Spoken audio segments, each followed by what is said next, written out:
Hey guys, welcome to the Goddess of Wanderlust podcast. My name is Lydia, and I have had wanderlust or a desire to travel coursing through my veins since pretty much birth. So I created this podcast to share my travel experiences as well as other guests to inspire you to embark on your own travel dreams and hopefully do so mindfully and more sustainably. One thing to point out is that I was raised in the United States, so my worldview is based in Western ideology, but I aim to expand and grow my perspective through experiencing new places and having meaningful conversations with people of all backgrounds. So, if you share my passion for traveling, let's journey around the world together, and I hope you enjoyed the episode.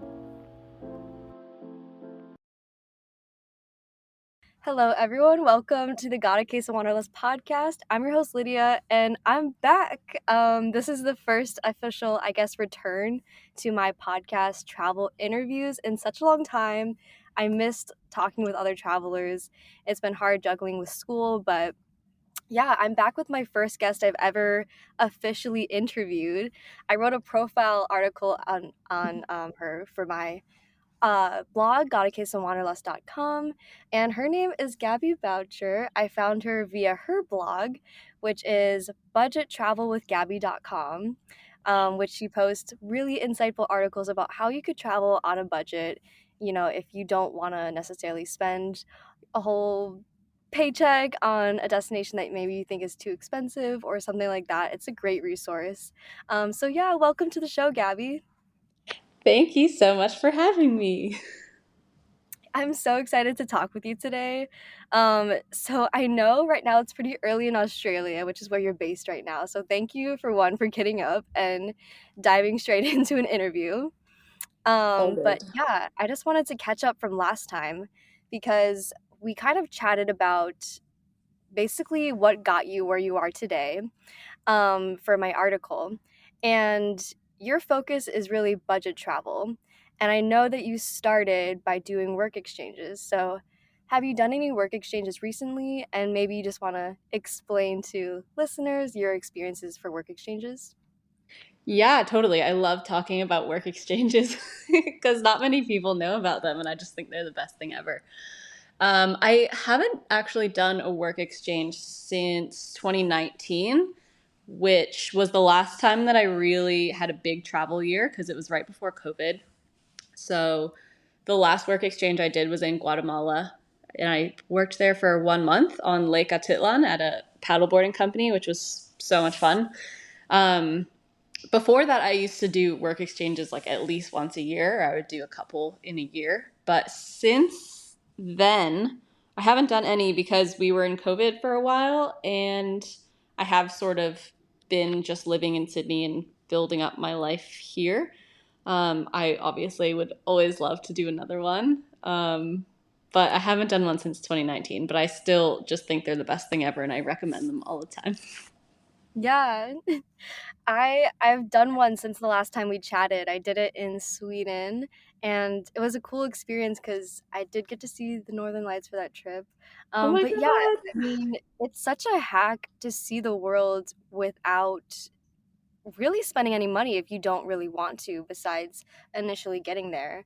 I mean, I recently was looking through your articles on your blog, and you stayed in, I believe, Portugal for $200 you spent for a month. So, Yeah. and that's all because of a work exchange, which is, it just kind of shows the the ways that you can explore the world, fulfill your dreams, and money does not have to be a limiting factor. Yeah, Um, 100%. do you want to describe maybe, besides the one in Portugal or your first work exchange, like a different work exchange that really sticks out in your memory that you kind of want to relive or that you just want to describe to listeners? Yeah. Oh my gosh, there's so many. I think obviously there's one work exchange that was the most impactful for me because it's where I met my partner and like I moved to Australia for him. So pretty much this one work exchange changed my entire life. But this was Dream Sea Surf Camp in Costa Rica. And I feel like this brand is gaining a lot of traction. Like their Instagram is getting a lot bigger, and you don't necessarily have to even find them through a work exchange platform anymore. You can just find their website or their Instagram and contact them. But when I worked there in 2017, I found them on, I think it was Workaway. And it's just this amazing little oasis of travelers in the middle of the jungle in Costa Rica, near Tamarindo on the West Coast. And they had a mixture of skilled volunteers and general volunteers. And the general volunteers would just help with like cleaning and food preparation. And then the skilled volunteers were like surf coaches and yoga teachers. And I was doing writing for their blog. So this one was just awesome because I stayed there for 2 months, and a lot of people stayed there for a long time, like a few months. And you just bond with everyone because you're just living in the jungle together, and then you go surfing every day, and you just spend all day, every day with all these cool people. And you're living in tents. I think they've upgraded their facilities as well now, so I think there's better accommodations than just tents. But it was just like the coolest experience ever. And yeah, I met a lot of really amazing people there, and we really bonded, including, yeah, my partner, who I'm still with 6 years later. Wow. I mean, congrats for one. That's that's such a cool story, and it it's also a testament to the incredible impact that travel experiences have on forming bonds with other people. Like, I really feel like there's no better way to form that lifelong attachment to someone through like a shared travel memory or a really formative travel experience. I totally agree. And when you meet people who love travel, it's just fun because you never know where you'll see them again. Like, I've Mm. met up with so many random people that I met on work exchanges in random places because we all just love to travel and will happen to be in the same country. And it's just always so much fun when that happens. Yeah. So for your work exchanges, did you mostly concentrate on more social work exchanges? So like working in hostels or directly engaging with customer service or something like that? That's such a good question because there's so many different kinds of work exchanges, and it took me a while to learn what I wanted. So the first work exchange that I did was in Ecuador, and I can't even remember why I picked it. I think they just responded to me, and I just had never done it before, so I just picked the first thing. And that one was working for family at their lodge, and it was a bit isolating. Like, there was only two other workers there, and they were around my age, which was really cool. They were from other countries in South America, but I didn't meet a lot of travelers, and I like, it was a really cool cultural experience. I got to practice my Spanish and stay in the family home, and that was really cool. But I mean, I was, I think, 20 when I did that, or 21. So I really wanted a more social experience. And then, yeah, after that one, I worked in a hostel, which, comparing the two was really important because then I realized, wow, working in hostels is like the ultimate social experience. It's so much fun. You get to party, you get to meet people, and then the other types of experiences are the less party vibe, the more cultural vibe. And I think both are really cool. And I've done more of both. Like, I've worked in more hostels when I want to meet people, and I've worked at more like sort of small cultural experiences as well. And I think both are really cool, but yeah, it's good to think about which one you want when you're applying so you can apply for the one that fits your type of vibe that you want. Hmm. And do you have any master tips on how to choose the right experience? Because the two main platforms that I'm aware of are Workaway and World Packers. And World Packers and Workaway both kind of give a description of the job responsibilities, and there is an option to read reviews from past travelers. But how do you really know if an experience is like true to what they say and like if it's the right fit for you? Do you have any advice? Yeah, totally. That's always a bit of a gamble, I guess, because you are Mhm. just finding these people on the internet. So there's always a bit of skepticism, wondering if it's going to be legit, if they're going to be cool, or if they're going to be weird, which is totally a valid thing to worry about. And honestly, reviews is pretty much 100% where I make the final decision because the more reviews, the better. and because that means more travelers have gone there, they've got like a better reputation. And obviously reading I read like all the reviews before I go somewhere. I read what everyone has to say because I also leave reviews, so I'm pretty sure that what people are writing is going to be true, like it's going to be their actual experience. So it's really good to read the reviews. And yeah, generally the more reviews the better, the more positive reviews the better.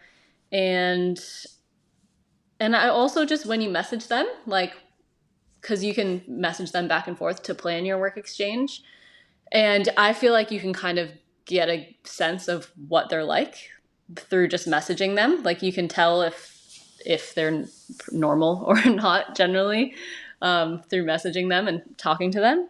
And then also, I know World Packers has this. I think Workaway might have it too, but I haven't checked in a while. You can directly message other travelers on there.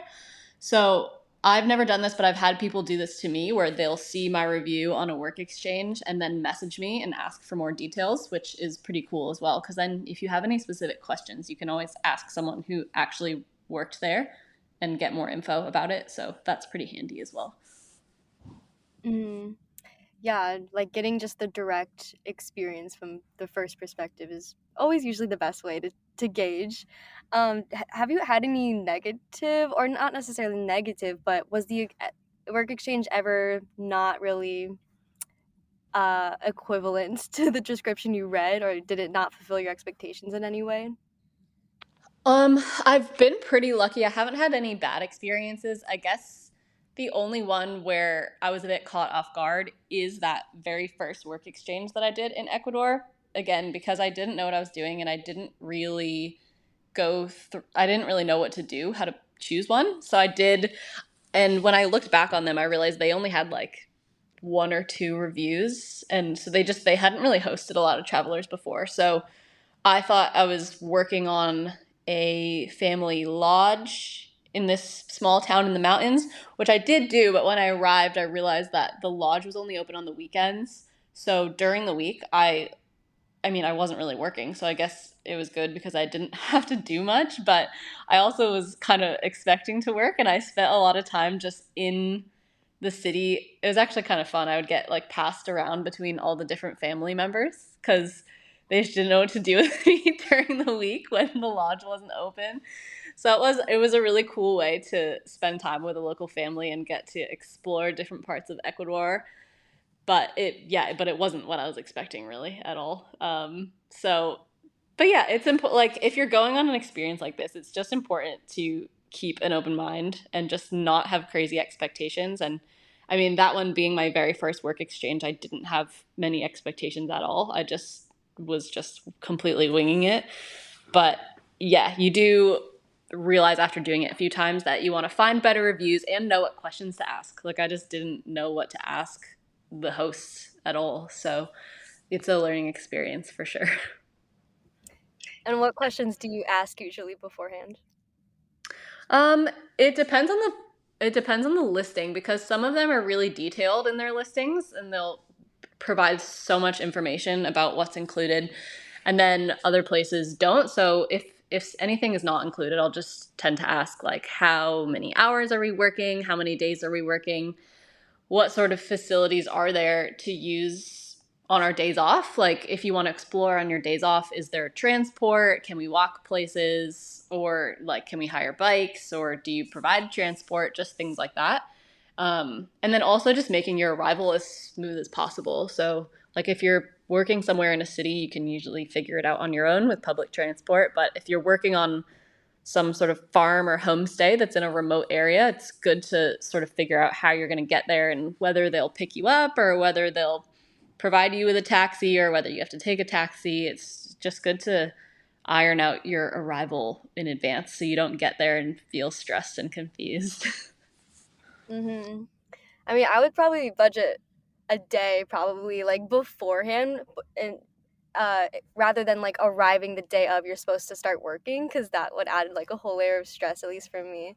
So Totally, yeah, yeah. just giving yourself more time than you need always when traveling. Yeah, 100%. And then, would you say there's a time for when a work exchange is not necessarily worth it, as far as like because I don't know about your experiences, like how much leisure time you have outside of work, if it really does feel like you're traveling, or does it feel like a chore, kind of like an extra, I don't know, not necessarily, I'm trying to find the right word, like not a burden, but does it ever feel like, oh man, like I wish I had enough money to just like not do, like have to do this Yeah. work exchange to get a free thing? Like in your experience, when would you not do a work exchange, and when would you say go for it? Yeah, that's a great question. It is a responsibility, and you are committing to your host to work a certain number of hours. So, yeah, it's definitely not something that you would want to do all the time, and it's definitely not for everyone as well. Um, I would just say that it's really handy if you want to travel for longer, because some people want to take these big trips abroad and spend like a month somewhere, and that's expensive. So a work exchange is great because then you can settle down, spend longer, see more of the country, and save a lot of money.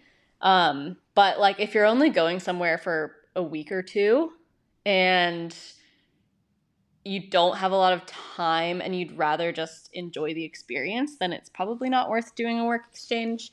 Um, and also, I would say if you're going somewhere and you have like a massive list of things you want to do and you're so excited to explore and you just really want to see everything you possibly can, then you probably wouldn't want to do a work exchange because you'd want to make the most of every day doing all your exploring. Um, but if you don't really have a plan and you kind of just want to get to know a place, just hang out for a bit, you don't have all these different activities you want to do, then a work exchange is really good. And you can also ask that to your host before you pick it. Like say, hey, I really want to come to this place and I really want to do these activities.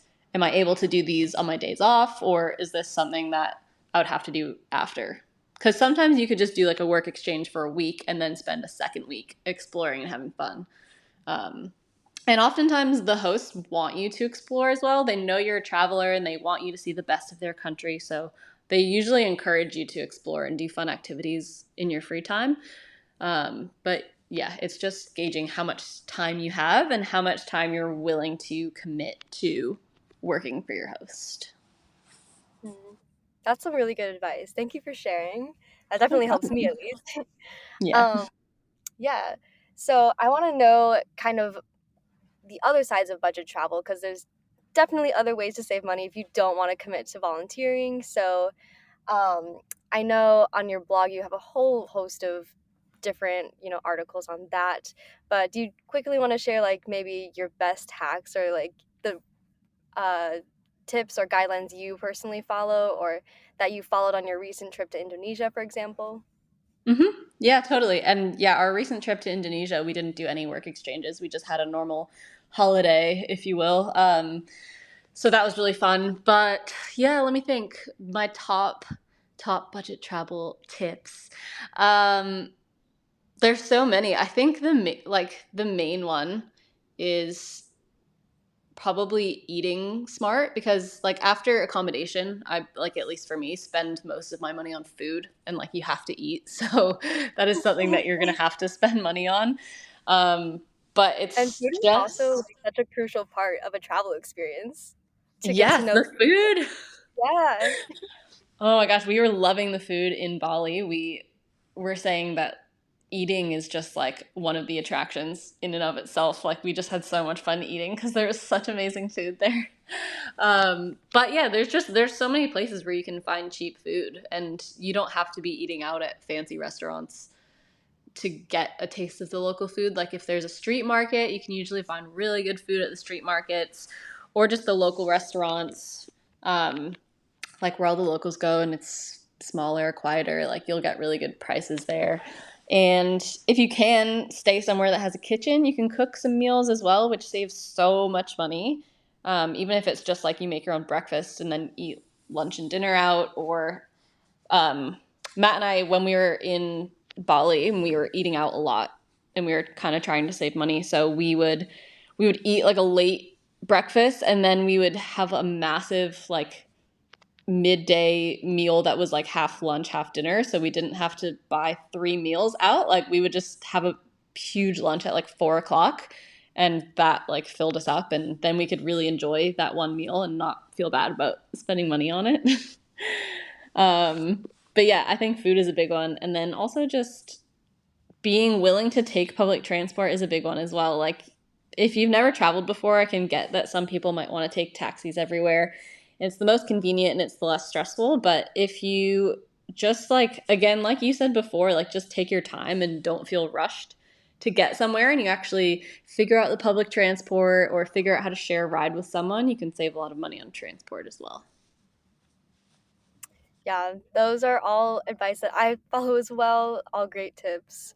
And Mm-hmm. also, using public transport is another way to immerse yourself in the culture and to um, get to know more of the local sides and see things past the tourist like highlight reel of the destination. So, and just walking, of course, is the best Oh, way yeah. to get your bearings and really get to know the soul of the place that you're visiting. Um, Yeah. and what was your most memorable, or describe one of the most memorable parts of your recent trip to Indonesia? Because the pictures you have on your Instagram are just so gorgeous. It looks like Oh, an amazing thank trip. you.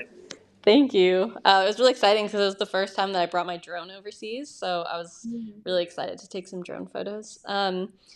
Most memorable, well, the most memorable was definitely doing my scuba diving course because I've never scuba dived before, and I've done a lot of snorkeling, and I always thought it would be cool to try scuba diving.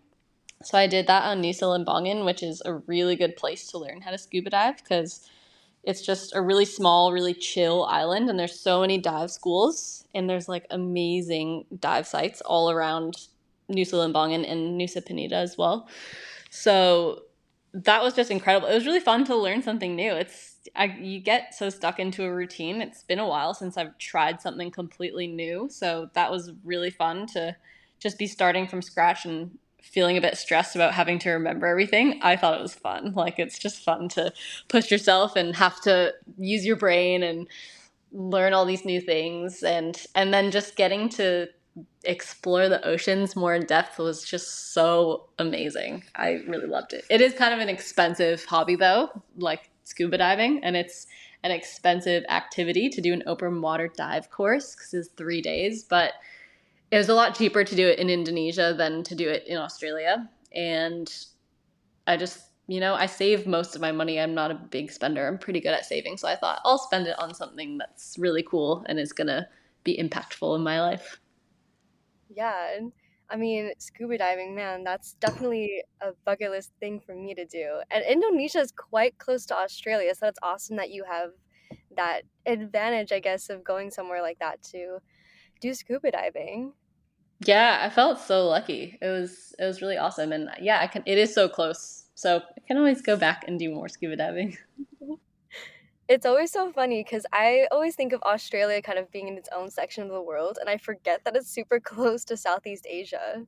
Yeah. Do a lot of Aussies take advantage of that? Like, are there pretty cheap flights to go to other like Asian countries like Indonesia, Thailand? Oh my gosh, yes. Yes, it's so cheap. Like, we found round trip flights from Sydney to Bali for 500 Australian dollars, which is probably like 300 US dollars. So that was really cheap. And yeah, Australians love Southeast Asia, especially Bali. Like, I've lived here for so long, and most Australians that I've spoken to have been to Bali at least like 3 times. I think my boyfriend's been like 5 or 6 times, which is so funny because growing up in East Coast America, I always thought Bali was this far off exotic destination because it's so far. And then I just talked to these Australians who have been 4 times, and it's just so funny. So finally, I'm fitting in with the locals because I've finally been to Bali. Yeah, I mean that's incredible because for us, like the equivalent would, I guess, be Florida. Like, oh, we all know Yeah, someone, like everyone goes to Florida for spring break, summer vacation, like at least a few times in their life. yeah, or Um, like Cancun or something. or Cancun, yeah, and stay in a resort. So how does it feel living as, I guess you would call yourself an official local of Australia now, or yeah, like do you feel Australian? Oh, that's so funny. I don't feel Australian, but my friends back home always make fun of me saying that I sound a little Australian now, which is just hilarious. I am officially a permanent resident, which is cool. So last year I got my permanent residency visa granted, which means I can stay indefinitely, which is really exciting.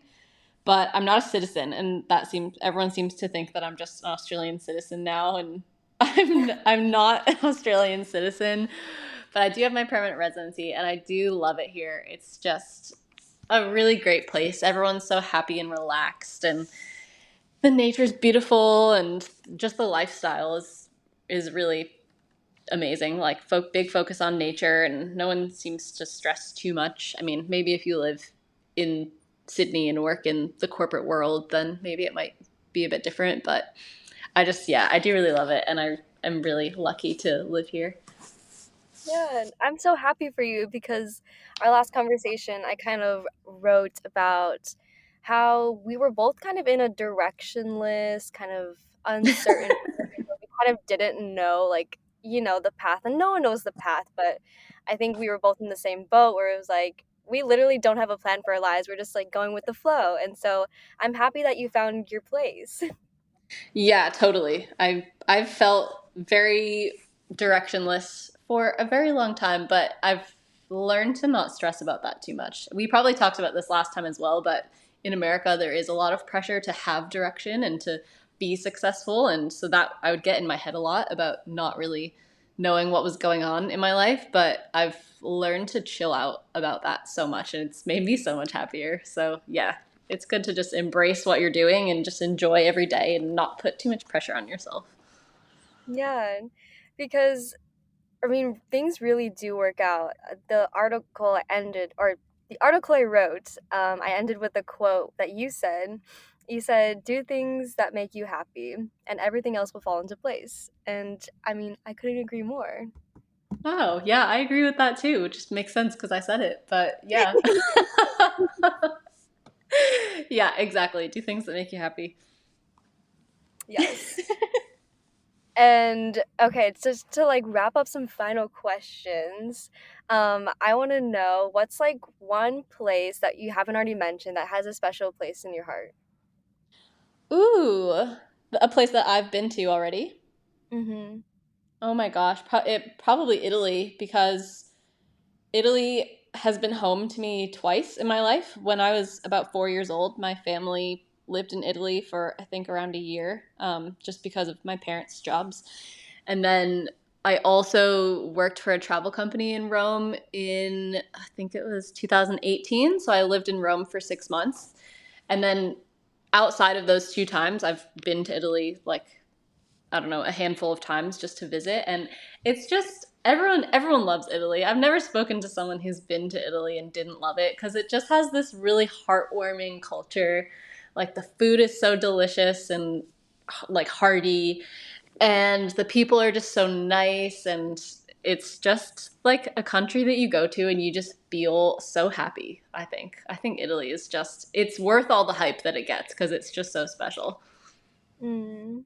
Yeah, I mean, the same for me. I've never heard anything bad about a travel experience in Italy. It Hmm. seems like there's just some kind of appeal, I guess, that Italy has, which makes sense because the food, I mean, everyone loves Italian food, the cultures, yeah.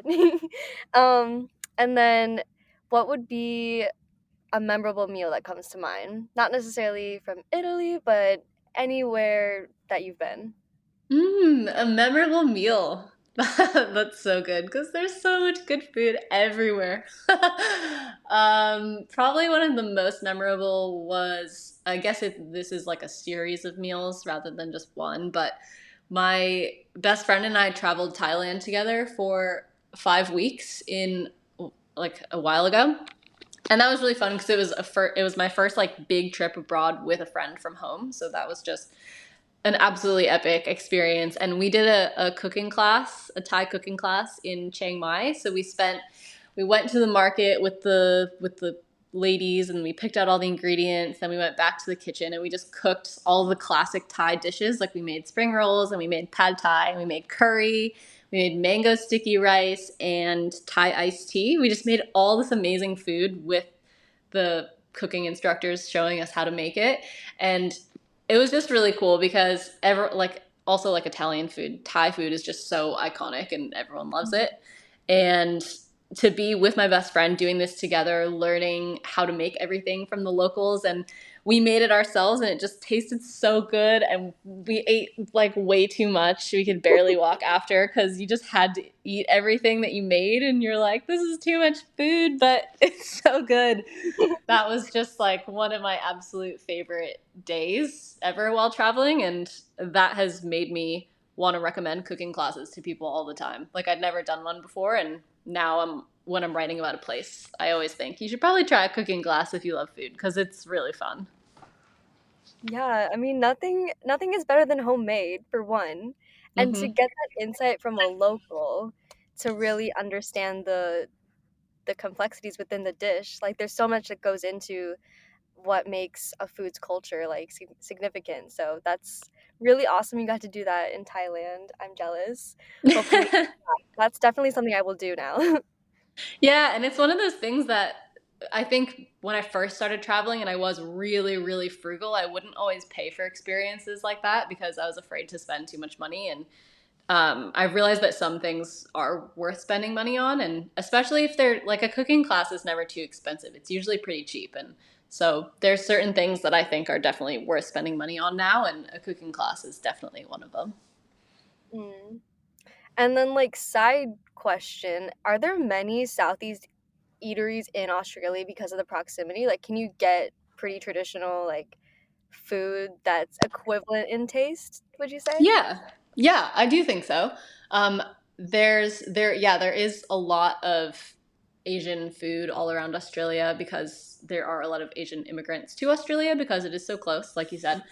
Um, yeah, it just depends where you go because like in Sydney, there's a whole Chinatown full of authentic Chinese places, and that you can get really, really good food in there. But there are a lot of sort of westernized Asian eateries, of course, because I mean, that's what happens when you are in like a westernized country. So like where I live, the suburb that I live in is pretty small, and there's a lot of Australians here. So we have like some Thai restaurants.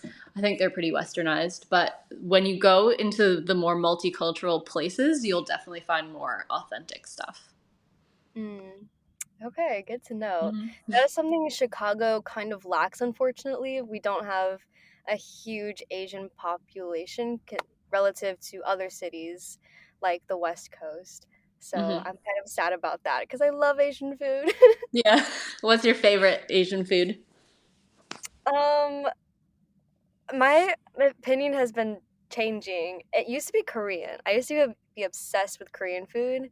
Um, but now I would say Chinese food just because, and not like the Chinese takeout food that's the most popular notion of Chinese food Yeah. in the United States, but like actually like Chinese street food, like homemade dumplings by like grandmothers in kitchens working in Mm. a tiny kitchen, like that kind of food, or like the Chinese pancakes that you make by hand, like those kind of things, not like fried rice. Yum. Yeah, totally. And then my last question is what would be a dream destination for you, or what's one place that you would love to explore but haven't gotten to yet? Oh my gosh, speaking of Asian food, Japan has been one of my Mm. dream destinations for so long. So long. My very first job when I was like 16 was in a Japanese restaurant for this family of Japanese people from Japan, which is pretty rare to find in small town rural Massachusetts where I grew up.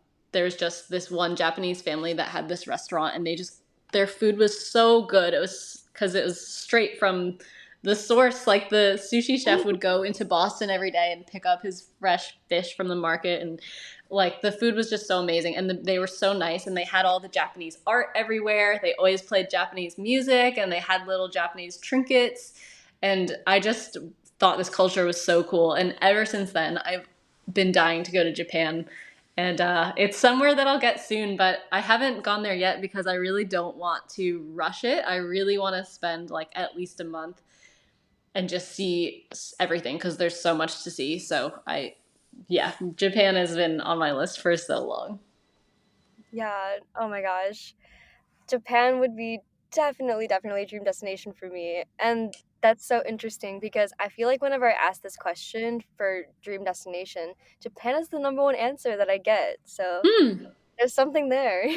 Yeah, their culture is just so special. Like you hear about it all the time, and they've got this crazy modern technology, but they've also got these ancient temples and natural beauty, and there's snow and there's beaches and there's crazy cities. Oh, and also one of my favorite books of all time, probably my favorite book ever, is Memoirs of a Geisha, and that's another thing that's just got me obsessed with Japanese culture. So I just feel like there's so much cool stuff there. Definitely. Well, I hope you get to visit one day. Um, Thanks. and I hope that you have a beautiful rest of your day in sunny Australia. Thank you. I hope you have a great day. Are you in Chicago? I am in Chicago. Great. I don't know if it's sunny Hmm. there, but It is today. Yeah, it definitely feels like more of the summer vibes. It's slowly coming. nice. That's great. But thank you so much for your time today, Gabby. I'll put your socials and your blog in the show notes. And thank you just so much for being the first guest back. Oh, yay. Thanks for having me. This was fun. Thank you so much for listening to the Backkkk Wanderlust podcast. Again, my name is Lydia, and you could find me on social media in the About section of this podcast.